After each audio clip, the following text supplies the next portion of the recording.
Physically challenged man apan wala kini nahimong babag sa duha ka persons with disability nga karon nanarbaho sa usa ka restaurant sa General Santos City. Ato silang ilaylahon sa report ni Justoni Humamil.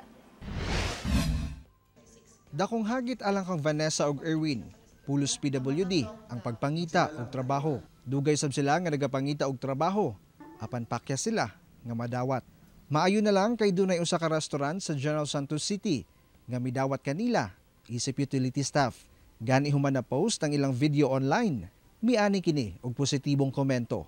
36 anyos si Vanessa Gongon nga residente sa General Santos City. Matud niya, gipanganak siya nga dili makadungog ug makaistorya. Mausab ang sitwasyon sa iyang bana. Hinuon ang iyang nag-inusarang anak, able man daw. Samtang si Erwin Codera, 42 anyos, residente sa Pulumulok South, Cotabato. Sila sa iyang asawa, pulos dili makadungog ug makaistorya.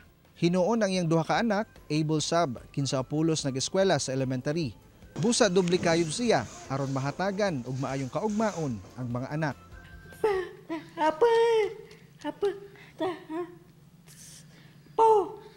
Salamat.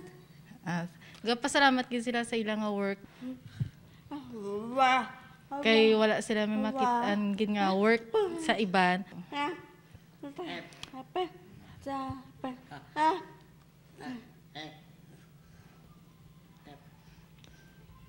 Job. Kaya pasalamat sila kay nga upod sila obra dire. So nang hindi sila mailang siya lang isa kundi dalawa gid sila nga magkaintindihanay. Mapasalamaton sab ang duha kay dunay kahibalo mag sign language nga staff sab sa restaurant. Usa na diha sa may batalyones. Tugay na ko wala ka mamuni tapos ang time nga ara sila doon na nalipay ko kay amo na nga uy magamit ko luwat. Nalipay sab si Vanessa ug Erwin sa maayong pagtrato kanila sa mga trabahante ug tag-iya sa restaurant.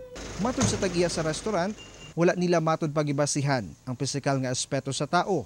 Buot nila mahatagan og oportunidad ang mga nanginahanglan. We are so open for kanang sa ilaha and giving the opportunity, job opportunity for them. Kay one of our core values is inclusivity, which is kanang nagapasabot nga kung pila may imo edad. We have also senior citizen here working with us. Kanang pila man imo edad, asa man ka gikan, unsa man imong race, walay discrimination, everyone is welcome. Kauban si Bong Vicencio sa kamera. Ako si Justoni Humamil para sa At Home with GMA Regional TV.